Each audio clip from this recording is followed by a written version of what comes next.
I reassured myself it was inconsequential, a mere glance, a transient, accidental meeting of eyes in a tranquil house. However, as I passed him that morning clad inappropriately, his gaze trailed me, slow and intentional. It transcended mere curiosity. It was something profound, palpable in the atmosphere between us, akin to an unarticulated challenge. For the first time in years, I was uncertain whether to retreat or advance. It was a Sunday morning, the quintessential quiet day I once relished. The house was serene, with only the faint sound of birds outside breaking the stillness, which I was savoring.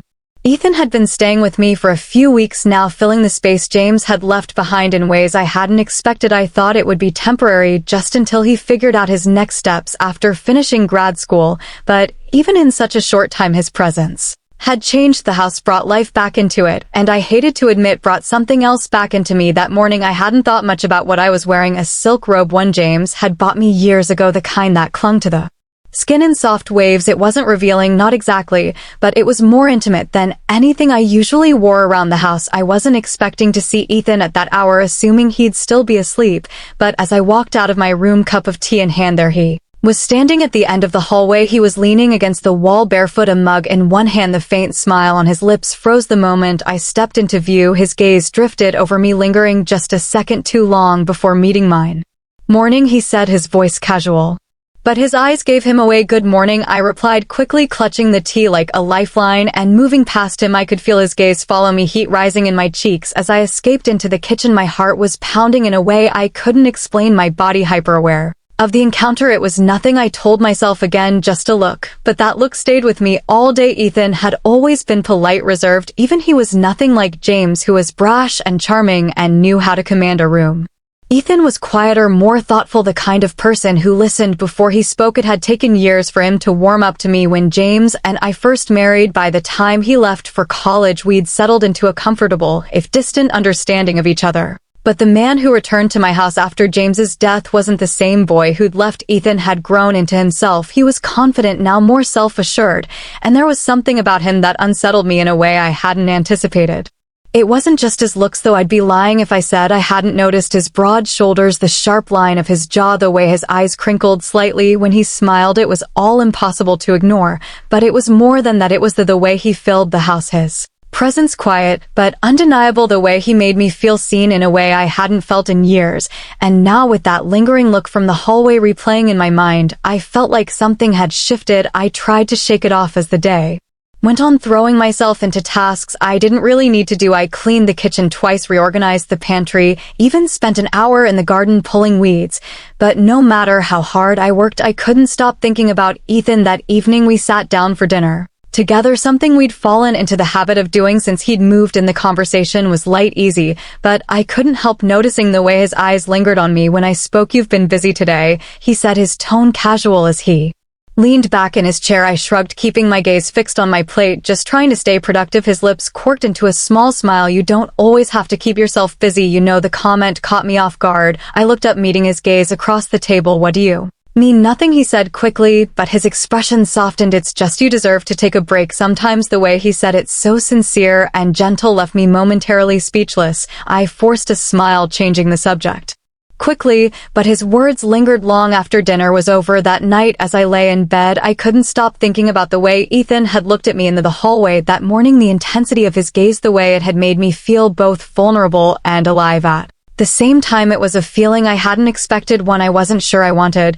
but it was there, undeniable, and no amount of reasoning could make it go away. The days that followed were a careful dance, though I wasn't sure who was leading. I told myself to keep my distance, to maintain the boundaries that had always been there, but Ethan's presence was magnetic, and no matter how hard I cried, I found myself drawn to him in ways I couldn't explain or justify. It started with the little things. He began joining me in the garden, offering to help pull weeds or trim back the hedges that had grown wild since James passed. At first I thought it was just politeness, a way for him to pass the time, but then there were the moments that lingered, the ones that felt like they meant something more. One afternoon, I was kneeling in the dirt tugging at a stubborn weed when Ethan crouched beside me. His hands were rougher than I expected as they brushed against mine, taking hold of the same root. "Here," he said softly, "let me." I let go watching as his strong hands worked the weed free from the soil. When he looked up at me, there was a faint smile on his lips, and I felt a strange flutter in my chest. "You make it look easy," I said, trying to keep my tone light.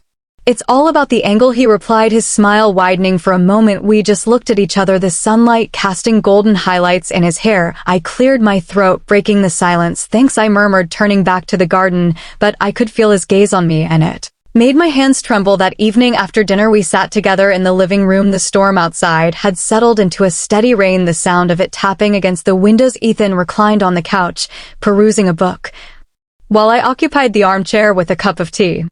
"I don't understand how you remain so composed," he remarked abruptly, his voice disrupting the silence. I glanced up, taken aback.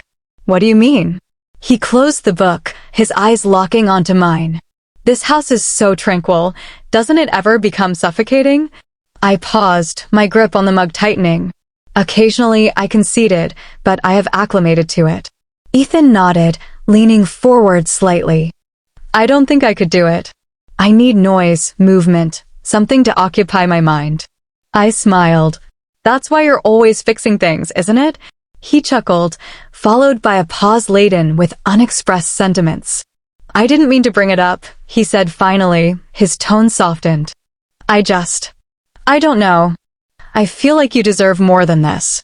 The sincerity in his voice surprised me, and I stared at him, uncertain how to react beyond his imprecise gestures encompassing the room. "This silence, this solitude, you merit the sensation of vitality." The phrase struck me with force, momentarily rendering me breathless. "I am fine, Ethan," I stated swiftly, placing the mug down and rising. "You need not concern yourself with me," although as I passed him, I sensed his gaze upon me. The following day, I discovered Ethan in the garage, meticulously organizing a collection of antiquated tools that had belonged to James. He glanced up upon my entrance, his mood softening. "Need something?" he inquired, wiping his hands on a cloth. "No," I said, stopping at the doorway. "I merely sought to ascertain your activities," he remarked with a smile, placing the wrench aside. "I am attempting to comprehend the situation. Your husband preserved everything." I approached, my gaze traversing the shelves filled with jars of nails and screws, partially emptied paint cans, and tools that had remained untouched for years. "He often stated that one can never predict when an item might be necessary," I replied quietly. Ethan laughed, momentarily resembling himself. We then stood in silence, the gravity of James's absence enveloping us. Ethan turned to me, his gaze unwavering. "Do you miss him?" The question took me by surprise, and I felt a lump form in my throat. "Every day," I admitted. Ethan nodded, his expression inscrutable. "I do too." I looked at him, taken aback by the vulnerability in his voice. "You don't speak of him often." He shrugged, his eyes descending to the floor. "It's difficult. He wasn't present much during my upbringing, but he endeavored in his own way." "He loved you," I said softly. Ethan gazed at me, his eyes locking with mine. "I know," he stated, "and I believe he would want you to be content." The unarticulated words lingered between us, laden with significance. At a loss for verbal expression, I merely nodded, my chest constricted by unnamed emotions. That evening, while washing dishes in the kitchen, I sensed Ethan's presence before hearing him. He entered the room, leaning against the counter as he observed me. "You need not do all that," he remarked, his voice subdued. "I do not mind," I responded, averting my gaze. A pause ensued, one that rendered the atmosphere between us oppressive. "Elise," he said softly, and the way he said my name made me stop. I turned to him, my heart pounding. What he hesitated, his gaze searching mine. "You don't always have to do it alone." I didn't know what to say, the sincerity in his voice, the way he looked at me, it was too much. I turned back to the sink, my hands trembling as I picked up a plate, but his words stayed with me long after he'd left the room. I couldn't stop thinking about what Ethan had said the night before. "You don't always have to do it alone."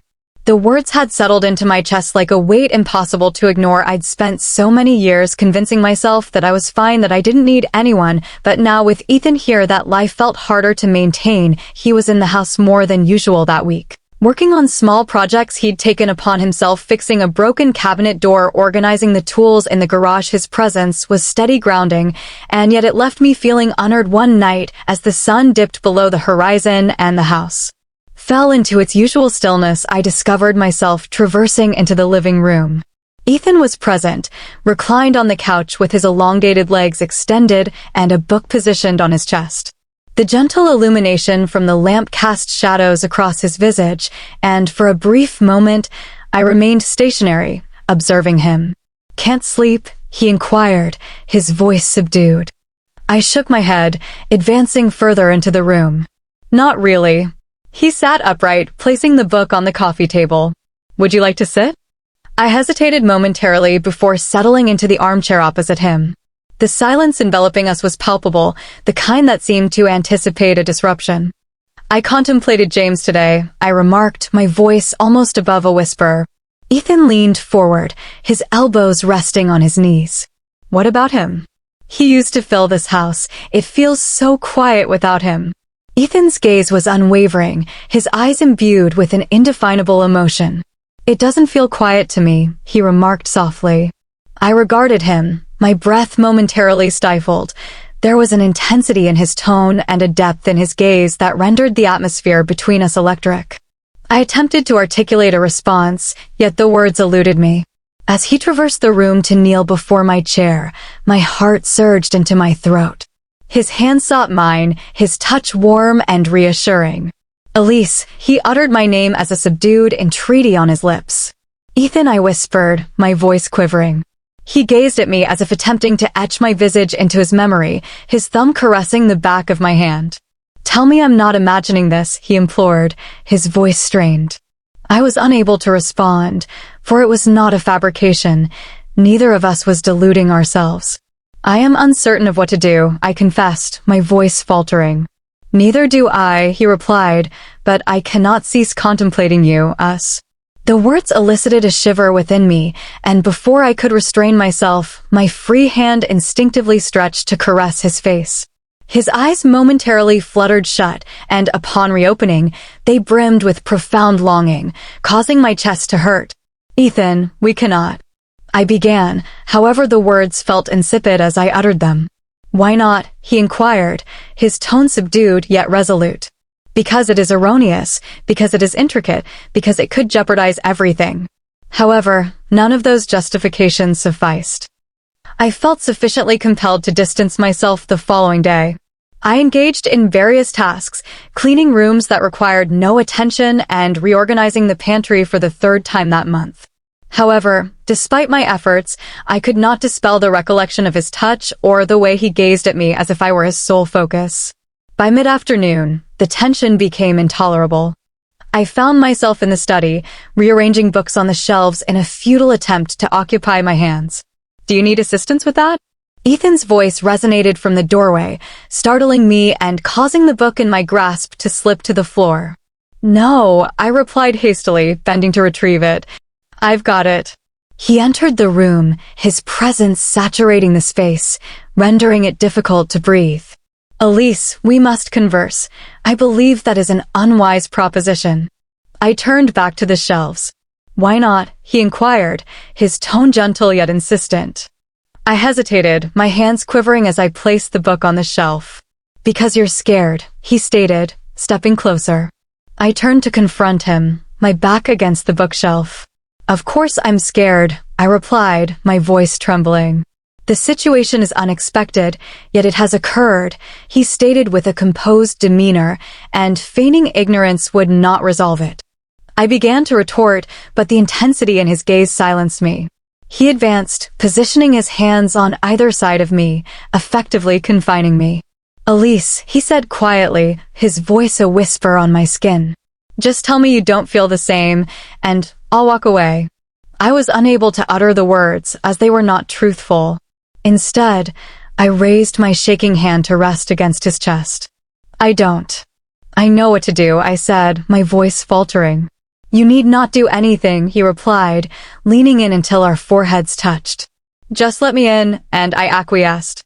That evening, the storm returned, rain battering the windows as thunder rumbled in the distance. We sat together on the couch, the silence between us palpable yet not uncomfortable. "Do you regret it?" he asked suddenly, his voice subdued. I met his gaze, my chest constricting. "No," I replied sincerely. He nodded, his expression softening. "Neither do I." The tension between us persisted, yet it felt transformed, less a burden and more a promise. When he reached for my hand, I did not withdraw, and when he leaned in, pressing his lips to mine, I did not resist. The house remained tranquil that night, the storm outside diminishing to a gentle drizzle. I sat in the living room with a book in my lap, although I had not turned a page in almost an hour. My thoughts were elsewhere, focused on him, on the moments we had shared, and on how his gaze made me feel as though I was unraveling. I heard his footfall before I saw him. Ethan entered the room, his presence unmistakably commanding. He was barefoot, his shirt slightly creased, and a quiet intensity in his expression quickened my pulse. "Couldn't sleep?" he inquired, his voice subdued. I shook my head, placing the book aside. "No, you." He shrugged, leaning against the doorway. For a moment, silence enveloped us, the atmosphere charged with unspoken words. I commenced speaking, but he interrupted, inquiring if he may sit alongside me on the couch while gesturing to the vacant area. I hesitated, my chest constricting, yet I acquiesced. He seated himself, maintaining a distance that rendered the quiet excruciating. I sensed his warmth, as his presence seemed to attract me like gravity. "We need to talk," he finally stated, his voice quiet yet assertive. I turned to him, my breath hitching in my throat. "About what?" I inquired. "You know," he replied, his gaze locking onto mine. I averted my eyes, my hands twisting in my lap. "I don't know if I can." "Yes, you can," he responded gently, reaching out to grasp my hand. His touch was warm, steady, and grounding. "Just tell me how you feel." I swallowed hard, my chest tightening. "It's complicated," I finally admitted. "I don't care," he said, his voice soft yet resolute. I looked up at him, my eyes brimming with unshed tears. "It's not that simple. Ethan, it is inappropriate." He inquired while his thumb grazed the back of my hand, as others may misinterpret it, causing fear that I share, Elise. "Yet, I cannot cease contemplating you. I cannot suppress my desire for you." His words lingered, weighty and persistent. I sensed my barriers fracturing, the meticulously erected fortifications I had established over years of solitude starting to disintegrate. "Ethan," I whispered, my voice quivering. He leaned in, his forehead resting against mine. "Just tell me to stop," he murmured. "If you don't feel the same, just say the word, and I'll leave you alone. But if you do..." I couldn't articulate it. I couldn't tell him to stop because I didn't want him to. Instead, I closed the distance between us, my lips brushing against his in a tentative kiss. It was soft and hesitant, but the moment his hand cupped my cheek, it deepened. Years of longing, loneliness, and self-denial converging, allowing me to feel alive once more. All of it culminated in that kiss. His hands were tender yet firm, his touch kindling a spark within me. I believed he had perished long before. We did not ascend immediately, and the living room transformed into a haze of muted whispers and subdued gasps. Our movements were measured and intentional as we navigated the limits we had both previously hesitated to traverse. By the time we reached my bedroom, the rain outside had intensified, the sound of it drumming against the windows coinciding with distant flashes of lightning. Ethan halted at the doorway, his eyes probing mine. "Are you certain?" he inquired, his voice just above a whisper. "Yes," I affirmed, the word escaping my lips without reluctance. The subsequent seconds unfolded with a tenderness that left me breathless. Ethan's touch was reverent, his movements deliberate, as if he was afraid I might vanish if he wasn't careful. I let myself surrender to him, to the way he made me feel seen and wanted in a way I hadn't in years. It wasn't just physical, it was emotional. A connection that felt impossibly deep, like we were both finding something we hadn't even realized we'd lost. When it was over, we lay tangled together beneath the sheets, the room bathed in the soft glow of the storm outside. Ethan's arm was draped over My waist, his fingers tracing lazy patterns on my skin. Are you okay? He asked, his voice breaking the quiet. I nodded, my throat tight with emotion. Yes, I said softly. He pressed a kiss to my forehead, pulling me closer. I meant what I said, he murmured. I don't care how complicated it is, I just want to be with you. Tears stung my eyes and I buried my face against his chest. I don't know what happens next, I admitted, my voice trembling. We'll figure it out, he said, his tone steady. One step at a time. I woke before the sun, the house still shrouded in the soft gray light of dawn. For a moment, I stayed still, listening to the rhythmic sound of Ethan's breathing beside me. His arm rested on my waist, his warmth a steady presence against the cool morning air. The previous night's events felt like a fragile, surreal dream, yet the weight of his hand on my hip and the rhythm of his breathing confirmed their reality. My mind was a tempest of emotions: relief, guilt, fear, and something perilously akin to joy. I carefully extricated myself from bed, mindful not to awaken him, and donned my robe before padding to the kitchen, the floorboards creaking softly beneath my feet.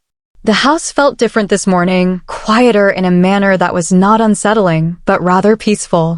I brewed a pot of coffee, the aroma permeating the air as I leaned against the counter, gazing out the window at the garden glistening with dew, the daisies. Ethan had mocked me regarding still standing tall in the early light. Last night, I had entirely lowered my defenses, and now I was uncertain how to reinstate them. Everything felt precarious, as if I were teetering on the brink of an unseen precipice. His voice in the morning startled me, and I turned to find him in the doorway, his hair tousled, his t-shirt slightly wrinkled, and a softness in his eyes that caused my chest to ache. "Good morning," I said, my voice quieter than I intended. He walked over to the counter, pouring himself a cup of coffee before leaning against the opposite side of the kitchen island. For a moment, we just stood there, the silence between us filled with everything we hadn't said. "Are you okay?" he asked finally, his tone careful. I nodded, though I wasn't sure if it was the truth. "Are you?" He smiled, faintly, setting his mug down. "I am, if you are." The simplicity of his words made my throat tighten, and I looked down at the counter, my fingers tracing the edge of the mug in my hands. "I don't know what happens now," I admitted. "Neither do I," he said, his voice steady, "but I don't regret it, at least not for a second." I looked up at him, his words sinking into my chest like a bomb. "I don't regret it either," I said softly. The relief in his expression was palpable, and he stepped around the island, closing the distance between us. His hand found mine, his fingers intertwining with mine as he squeezed gently. "We'll figure it out," he said, his voice calm and sure. I nodded, holding on to his hand like it was the only thing keeping me. Later that morning, I sat on the porch with my second cup of coffee, the sunlight warming my skin as I observed Ethan in the garden. He was methodically pulling weeds, his movements intentional as he sought to control the rampant overgrowth. The sight of him, so natural and at ease, elicited a faint smile. The guilt persisted, lingering at the periphery of my thoughts, a subtle reminder of the boundary we had transgressed. However, accompanying it was an unfamiliar sensation: hope. The future before us was ambiguous, rife with questions to which I lacked answers, yet for the first time, I felt no trepidation in confronting it. As I sat there, surrounded by the distant sounds of birds and the gentle hum of the awakening world, I allowed myself to entertain the notion that it was permissible to feel alive once more.